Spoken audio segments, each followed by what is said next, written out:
Hello বন্ধুরা, welcome to football channel ভিডিওতে সবাইকে স্বাগত। তো গুড মর্নিং সবাইকে। ভিডিওতে একটা ছোট ট্রান্সফার আপডেট আপনাদের সঙ্গে শেয়ার করব এবং ফুটবল দুনিয়া এই মুহূর্তে কিন্তু ট্রান্সফার মার্কেট নিয়ে সত্যি নজর রাখছে, কিন্তু আপনারা অনেকেই একটা প্রশ্ন করেন যে আমাদের চ্যানেলের তরফ থেকে কেন সেরকম কোনো ট্রান্সফার আপডেট আসছে না। এই কারণেই আসছে না, তার কারণ একদম কংক্রিট আপডেট না আসলে আপনাদের সামনে ডেলিভার করা ঠিক নয় বলেই আমরা মনে করছি।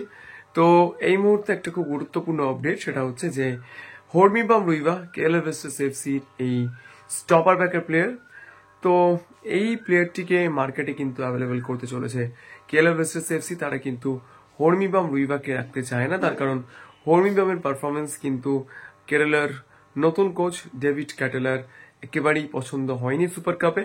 তো সেই জন্য হর্মিবাম রুইভাকে তারা সেল করতে চাইছে।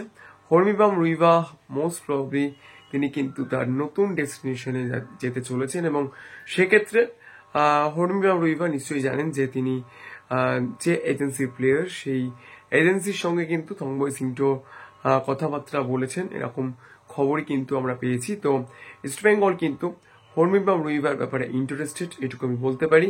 ইভেন তার যে এজেন্সি রয়েছে সেই এজেন্সিও কিন্তু কনফার্ম করেছে হর্মিবাম রুইভা তিনি নতুন ডেস্টিনেশন খুঁজছেন এবং অন্যান্য ক্লাবদের সঙ্গে কিন্তু ইস্ট বেঙ্গল এফসিও হর্মিবাম রুইভার ব্যাপারে ইন্টারেস্ট দেখিয়েছে।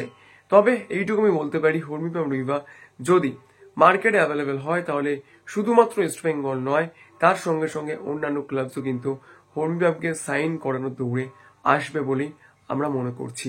তো এই পর্যন্ত ছিল ভিডিওটা। যদি ভিডিওটা ভালো লাগে এবং আপডেটটিকে অথেন্টিক মনে হয় তাহলে প্লিজ এক্ষুনি চ্যানেলটাকে সাবস্ক্রাইব করে দিন, আর লাইক কমেন্ট তো করতে ভুলবেন না। Thank you so much to all of you.